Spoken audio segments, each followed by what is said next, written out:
A very, very warm good morning, good evening, as per the time refers to, ladies and gentlemen. My name is Annie M. Kidwai, and you're watching Vertex, the solution of every need. How is everyone, and how is everyone doing? I hope you're liking us and subscribing to our YouTube channel. If there is any kind of questions, queries, or doubts, you're more than welcome to know more about me. Who am I? What I do, and what are my credentials? You're more than welcome over my website. The details about my website is available in the description box below of this video. Also, you can email me for any kind of doubts or queries you have. Please leave your feedback in the comment section below. I'll be more than happy to read a constructive or any kind of feedback that can help us improve. Thank you so much for watching, and let's start for today's video lecture. So, ladies and gentlemen, and my dear children, what is the topic for today that I've chosen? Well, writing proficiency. Writing proficiency is one of the most important and much asked, you know, topic that people choose to talk about. Why? Because it is important, because it helps us to communicate. Now, in my earlier videos, and I keep on saying that communication is of two types, that is the verbal and the non-verbal. So why it's important to work on the writing proficiency to improve the communication? What is the relationship of writing proficiency with language acquisition and so many other aspects of it? So in today's session, we learn all of it, and we'll learn to improve on that as well. So let's begin the lecture.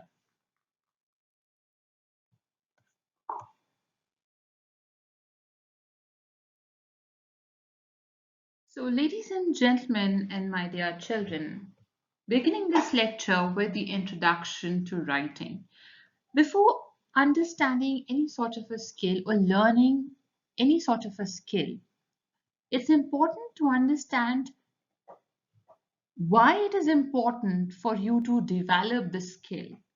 It's important to understand what can happen if you learn the skill, what benefits you can have if you learn the skill, what is actually this skill is all about, and how it can benefit you if you give your time, if you give your energy in learning writing. So this is a basic introduction about writing. I hope you like it, and let's start.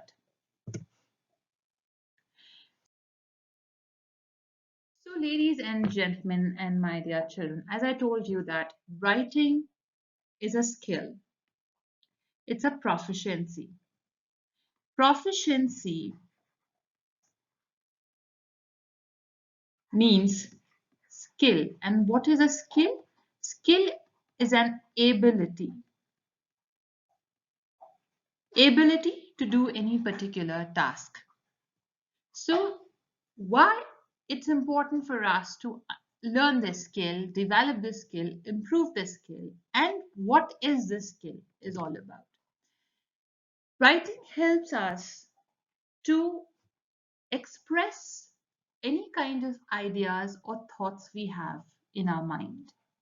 We know that when we talk about language, my dear children and ladies and gentlemen, language is comprised with a lot of different skills.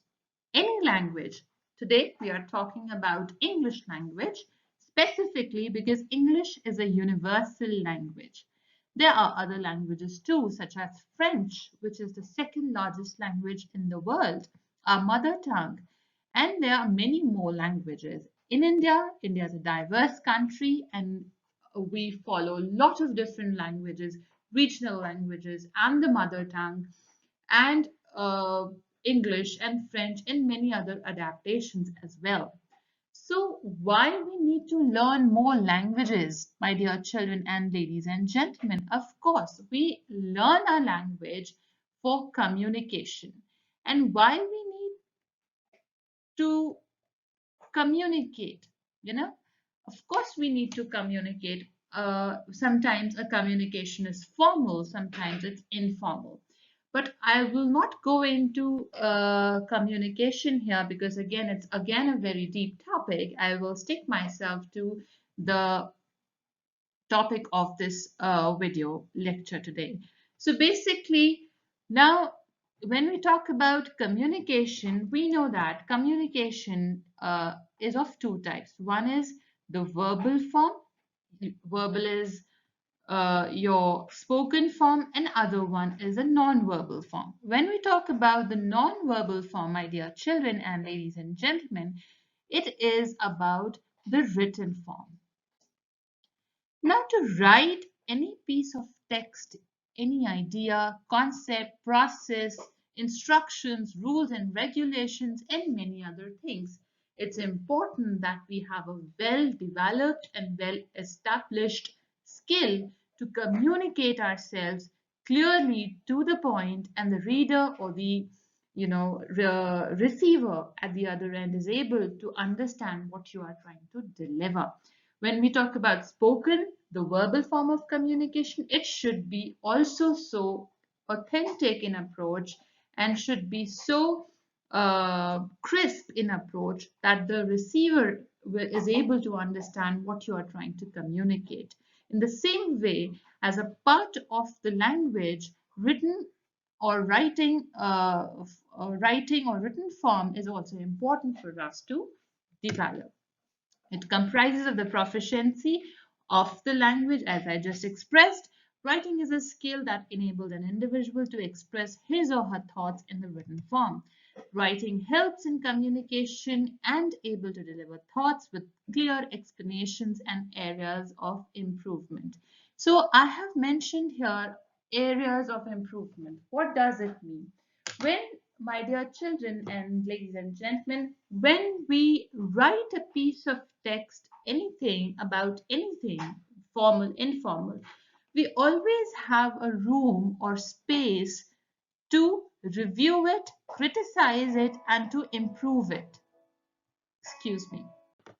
I'm so sorry for the interruption. So we always have a room to review it, to criticize it, and to uh, implement any sort of changes if required, if there is any kind of fault in the writing that can be improved or rectified.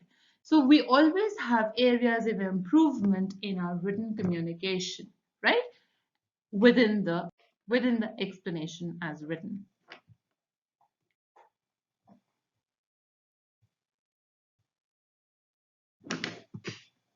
Writing skill enhances the proficiency and communication in targeted language. Now, what is the targeted language, ladies and gentlemen? Targeted language in which you want to deliver your message, in the language in which you want to deliver what you want to say to the receivers, right? That is how you, if you keep on writing and keep on practicing, it will definitely improve you.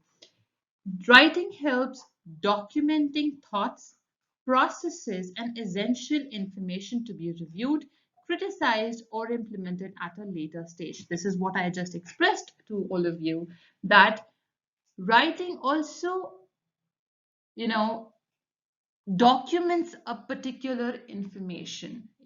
For example, ladies and gentlemen, there is a person A, and the person A sends an email to person B about a particular, let's say, process, any sort of a process.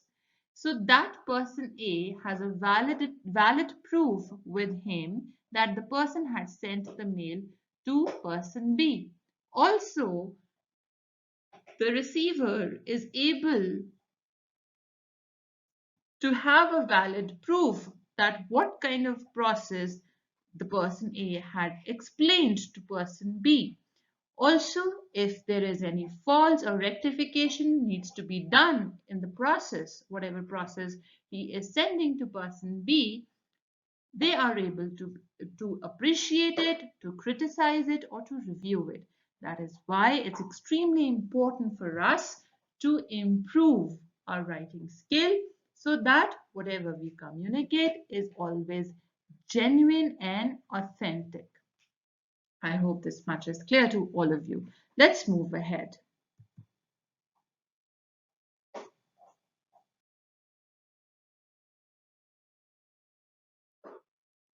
So, what is a writing skill? This is we talked about what is writing in a basic way and why it's important to improve the skill. So, what is a writing skill? According to me, a writing skill is an ability for a non-verbal form of communication or expressing your thoughts.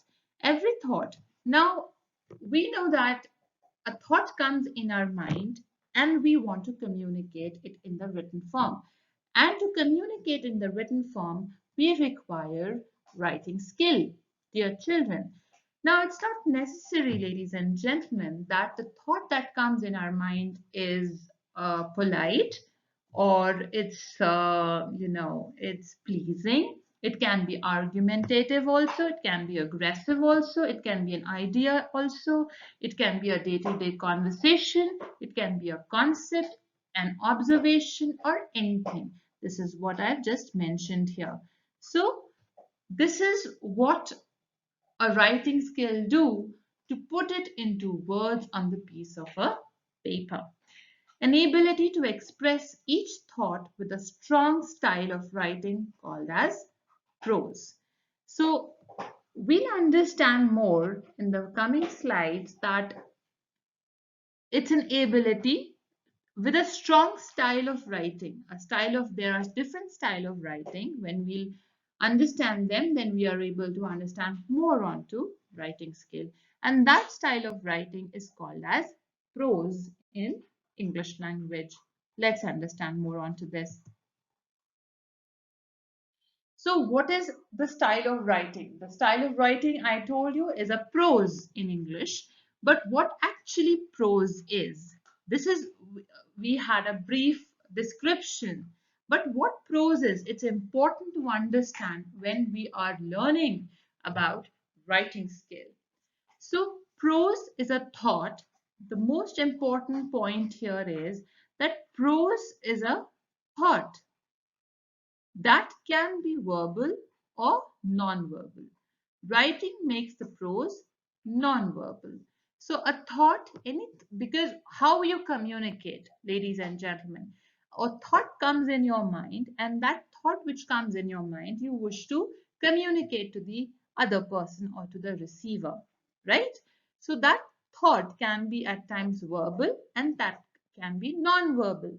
At times you wish to pen down the thought, and at times when you're having a conversation, let's say you're having a conversation with your mother that I want to have sushi in the dinner tonight, so you conveyed or communicated this to your mother. That's a thought, a verbal thought. You want to apply for a leave or a vacation from your office or college or school, and you thought that you should communicate it to the organization or the college or the school where you work or study. So now there is a protocol, there's a rule and regulation of every school, college, or organization if you wish to apply for a vacation or a leave. So you write an application, a leave application to the boss or to the principal of the college, to the dean of the college or the principal or class teacher of your school, so that you can communicate them that I wish to apply for a vacation because of this and this reason from this date to so and so date. So writing also makes the communication formal in its approach. Now, coming back to prose, we know that prose is a thought that comes in our mind. Now, prose is originated from the Latin word prose, which means straight or direct. Now, here it's please be attentive here in this slide. Something I'm going to tell you which you might not have heard earlier, or most of the English teachers may confuse you somewhere with this. So it's important, my dear children and ladies and gentlemen and educators and teachers who are watching me, to get yourself have a clear picture about it.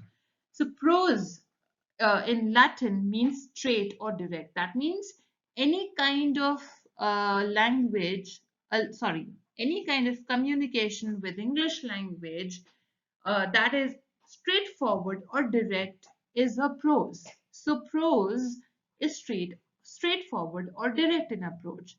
Now here comes a little bit of contradiction. Most of my fellow colleagues, educators, they get confused somewhere that prose and poetry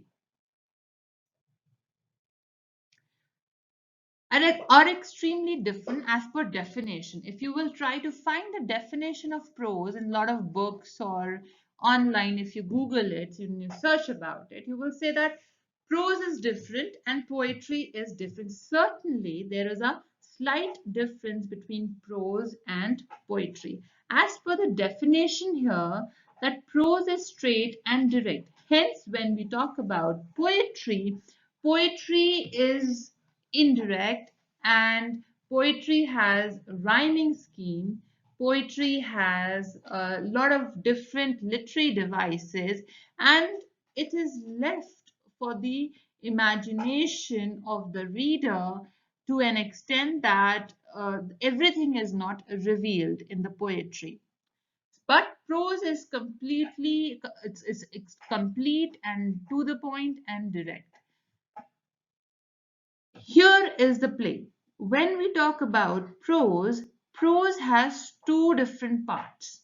Prose has two different parts. One is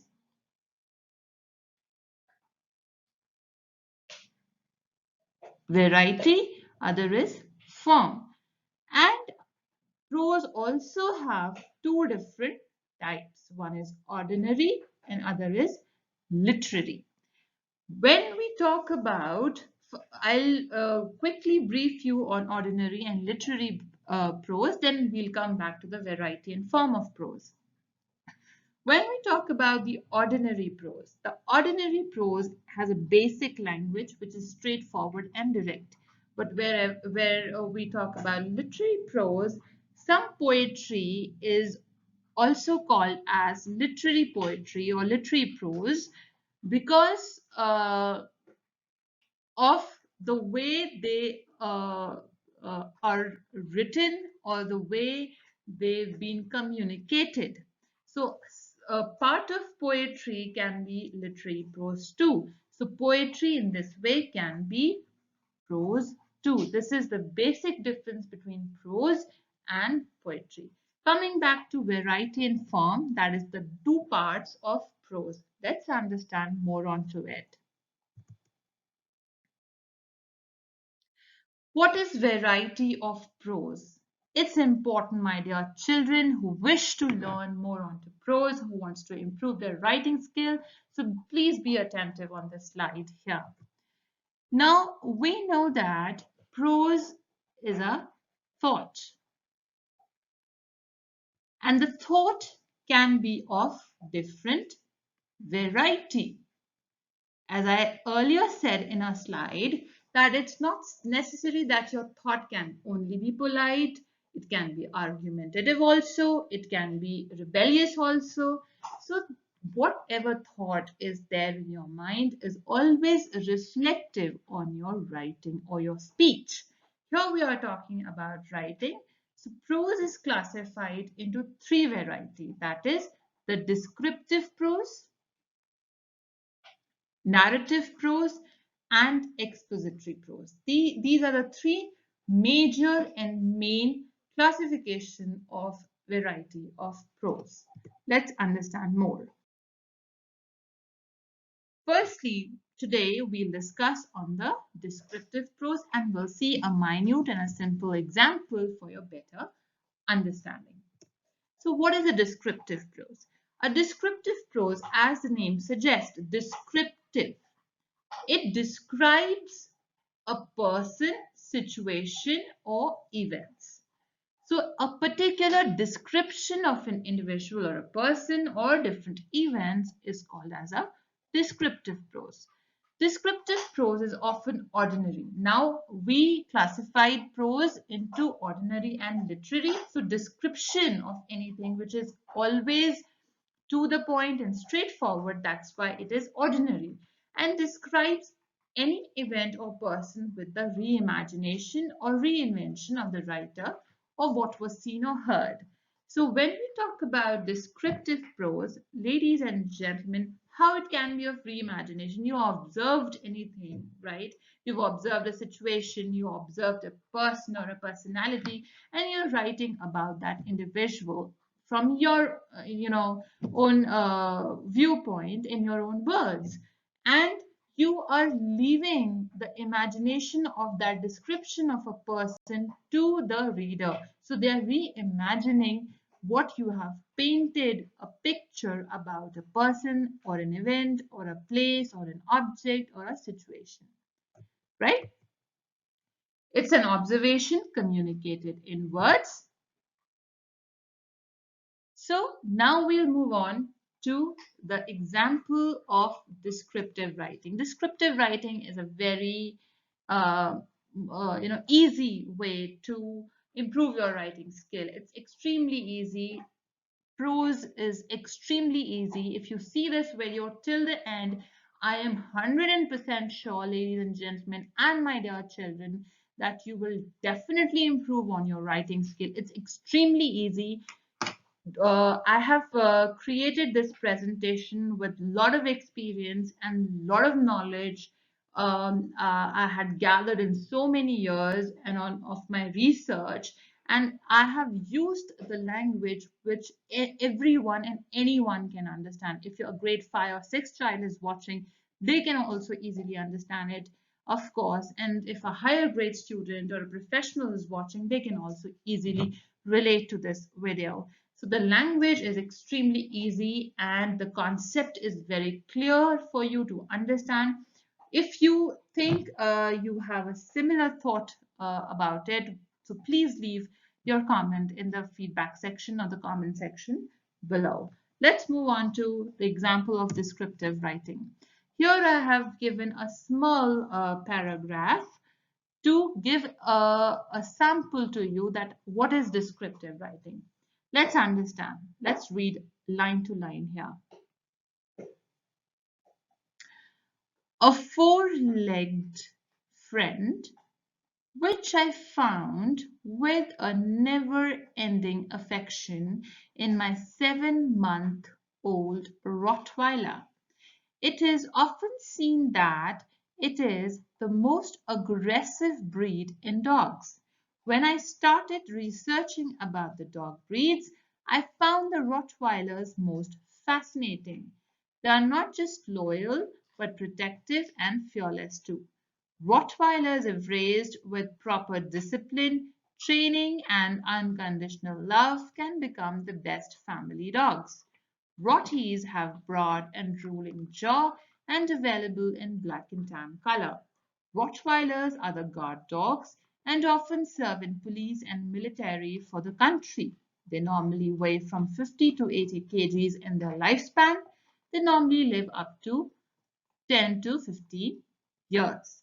Now in this writing sample, it's a very simple sample with a simple language and vocabulary. So anyone can relate it to. A four-legged friend. So friend is someone who is affectionate towards you, who is loyal towards you. A friend is someone who supports you in your good and bad. So here the word friend is referred to the pet dog. And the descriptive writing can easily, one can relate that it is about Rottweiler breed, Rottweiler dogs, right? Four-legged friend. Of course, human beings don't have four legs, they have two legs, but animals have four legs. So one can, easily make out that this description is not about human species, it's about an animal, right? Now, the more we read on to, we get to know that they're aggressive and, they are the most fascinating breeds, the most loyal, and so on. So this is a complete example, a sample of descriptive writing where the writer or the author is describing about a dog. Which dog? A Rottweiler dog. and the attributes and the characteristics of that dog, the lifespan, the physical attributes of that dog. So everything is explained. So where you are getting all the information out of a particular text in the form of a description, it's called as a descriptive writing or descriptive prose. I hope I'm clear onto this. Let's move ahead. Now, after descriptive prose, we have another type of prose which is called as narrative prose. Now, as the name suggests, narrative, what comes in your mind? Please write those words, whatever comes in your mind, in the feedback section, so I can also relate with your thought process. So, a narrative prose describes the events in detail. Of course, narrative writing also have description, but about the events, right? It tells about the different happenings as a narration of events in sequence, sequential events. You know, at first, let's say if I want to give an example. So what happened about a situation at first, then what happened afterwards, then what happened at the third step and the fourth. So you are describing that event in sequence, right? And of course, you are narrating a situation or an event. This form of prose, this form of prose can be found in travelogues, fictional writings, letters, etc.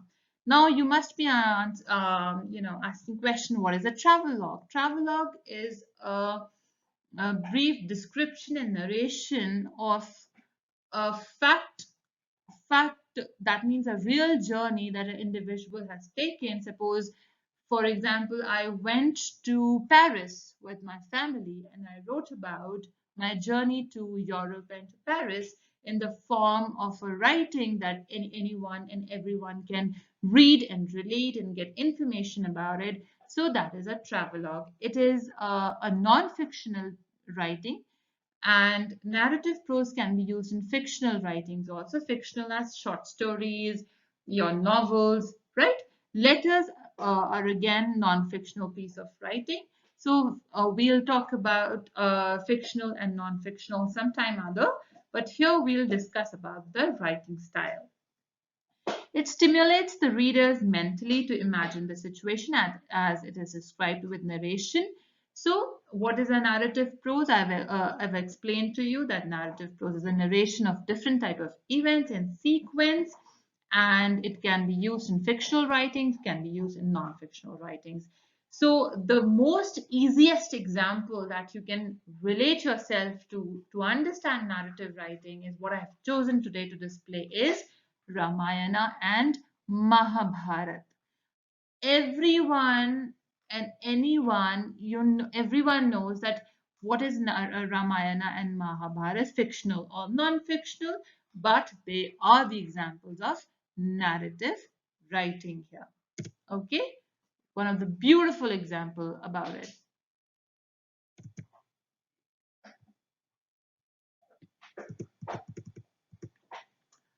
Moving ahead to the example of narrative writing. When we see an example, we understand more onto it. So I have chosen this example of narrative writing from Ramayana. And Ramayana is not fictional. It's a short story, and it's a belief of Hindus of India. So I've chosen this piece of writing from Ramayana so that everyone can relate to understanding of the narrative writing easily. So the king of Ayodhya, Dashrath, had 3 wives and 4 sons. Ram was the most obedient and idle son of King Dashrath. So here the story starts from the king of a particular place, Ayodhya, whose name was Dashrath. He had 3 wives and 4 sons. So this is a narration of a story, but of course it's a description about Dashrath as well. And who was Dashrath? He was the king. So description of an event that happened, or any kind of happenings. This is what the definition says. So this narrative writing is satisfying that definition of narrative prose. Ram was the most obedient and idle son of King Dashrath. So this is a narration also. The writer is narrating it to the reader about someone. So it's a narration also, and also the description about Ram, that how was Ram? He was very obedient and idle son of whose son he was? King Dashrath. Ram had three more brothers named Lakshman, Bharat and Shatrughan. More information we got to know about Ram.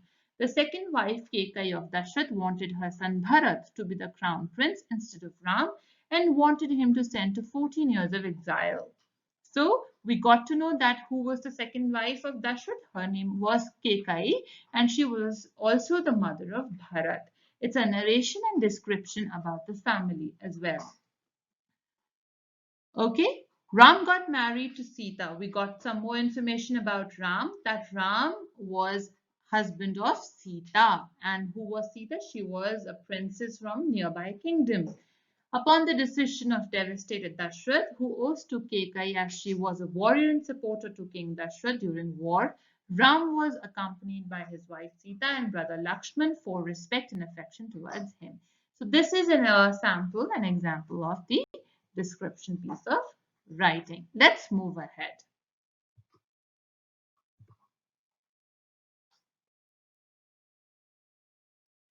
Now we come to the third and the last type of prose today, variety of prose, sorry, that is the expository prose. What is expository prose? Now, expository prose is used often in definitions, explanations, and interpretations. So it is more logical and the writing is about science, philosophy, law. Excuse me for that. Also, it explains concepts, rules, regulation, theory, interpretation, and based on facts. So expository prose is always based on true facts. Facts is something which is real, not fictional. Example of expository writing. This is a piece of writing I've taken from Wikipedia for better understanding. The heart is a muscular organ. We know that it's a fact.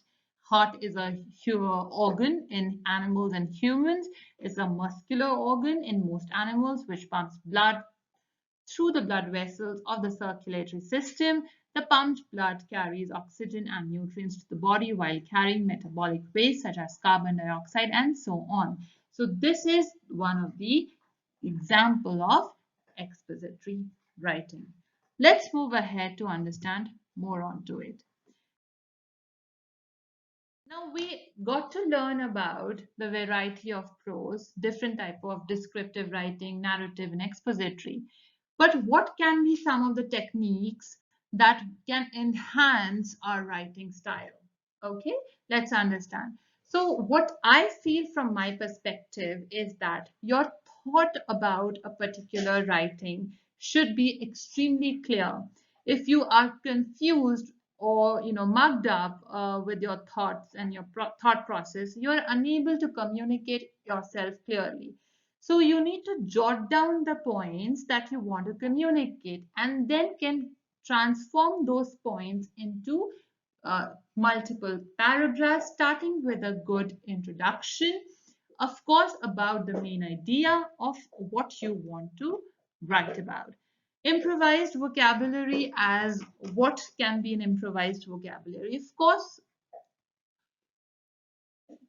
I'll give a small tip to you for your writing and communication. When we make communication, dear children and ladies and gentlemen, the we have always an objective in our mind whenever we do something, right? This is pretty logical. If you have no objective, then it's of no use. Whether you are writing an article, a book, a novel, short story, an email, a letter, or you are just delivering a speech or a lecture. Everything has an objective. So the main objective of the language is communication.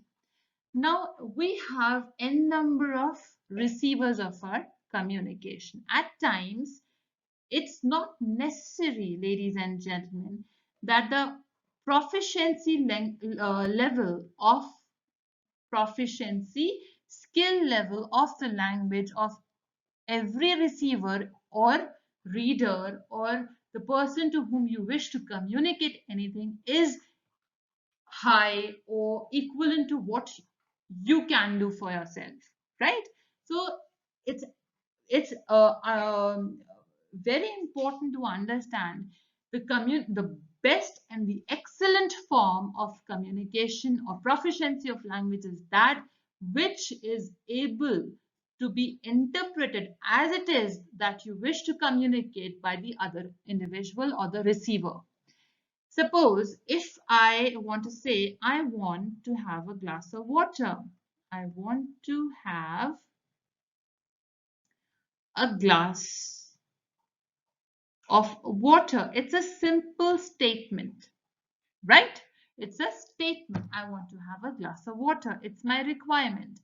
If I will complicate my communication, so the other individual is not able to understand what I want to communicate. So it's also important that whatever you are delivering in your communication, whether written form or the verbal form, it has to be understood by the receiver.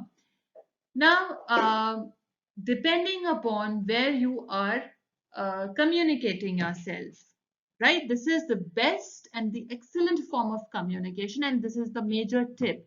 So do not complicate it. Do not put, if you just want to have a glass of water, be simple and plain about it, right? You don't have to add a lot of vocabulary into it or a different tone or a different style to it. You just want to communicate that you have a requirement and you need to be fulfilled with that requirement. So this is what a clear communication is. So be very to the point also. That is the clear thought of writing, whether you want to communicate in the written form or the verbal form. Improvised vocabulary at times. Improvise, you can use synonyms, right? You can use to explain your thought. Maybe a particular vocabulary an individual is unable to understand. You can use a different sort of a word to make the same thought understood, which might be little complex for the receiver to understand. You need to work on the sentence structure. Make your sentences not too simple or not too complex, right? Too complex sentences also makes the writing vague.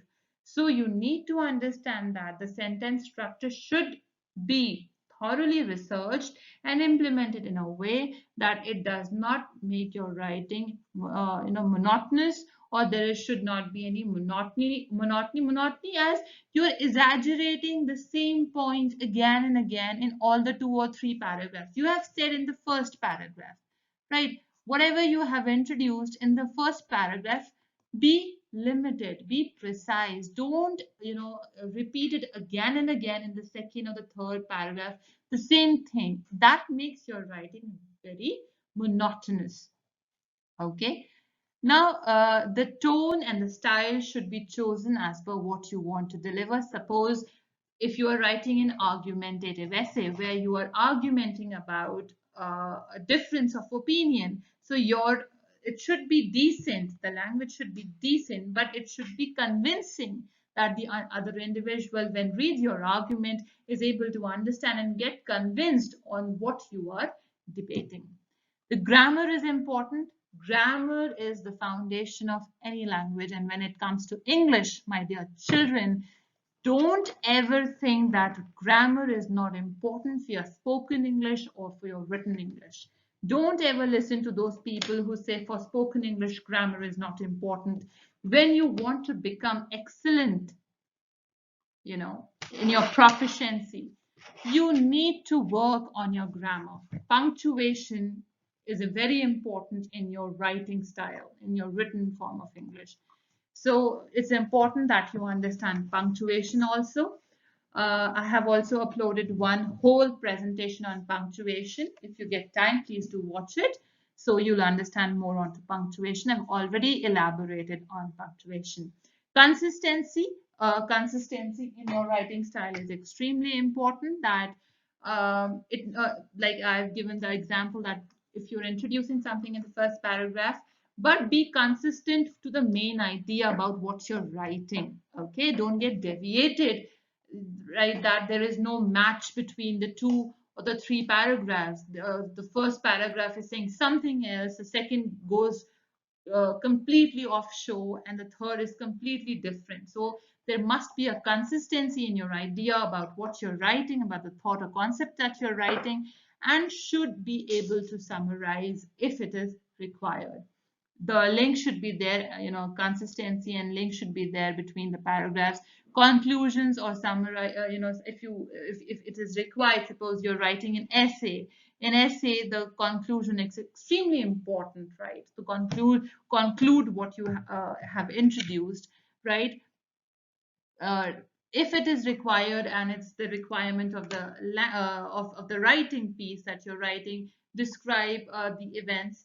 Okay, I've already told you that mid-level proficiency is apt for your writing style so that everyone is able to relate it with it. And communicative is very important. At the beginning of the slide, I told you about communication is that which is everyone is able to understand. So your writing should be communicative. It should not be too easy that people get really think that it's waste of time to read, or it should not be too difficult for them that they're unable to understand what you're saying, right? So it should be communicative as well. So now there is one more topic that I would relate with this presentation is summarizing a text. How we can summarize. Ladies and gentlemen, and my dear children, let's understand here that how we can summarize a text. So whether you are reading a comprehension, my dear children who are studying in grade 9, 10, 11, and 12, and of course grade 6, 7, 8 also gets comprehension in their examination, or you would like to summarize a short story or a novel in your own words, the number one thing is that you should be able to skim and scan some important information that you would like to put it into summary. Summary should be direct and to the point. Don't over exaggerate a single point again and again, or make your summary too lengthy for the reader to relate it to the story or to the text that you have read on, or summarizing about. What is important, highlight that, and sequential event in a precise form, because it's, of course, it's a summary. You're writing a summary, so it should be precise. It should not be too long or too lengthy to read. So you can use punctuations to cut short complex or compound sentences. Instead of using a lot of clauses, you can use simple sentences so that your summary looks little crisp and precise. If required, you can use modifiers. Of course, if you don't know modifiers, please comment below. I will upload a video on modifiers for your requirement. But modifiers, of course, enhance the quality of the summary that you are writing for a passage. And use easy and simple vocabulary to summarize a text. So this is the best techniques that you can use to summarize a particular passage. If you have any questions, if you have any doubts, you can leave in the comment section below. You can also email me. My email address is available by the end of the slide, and of course is available in the description box below of this video. Your feedback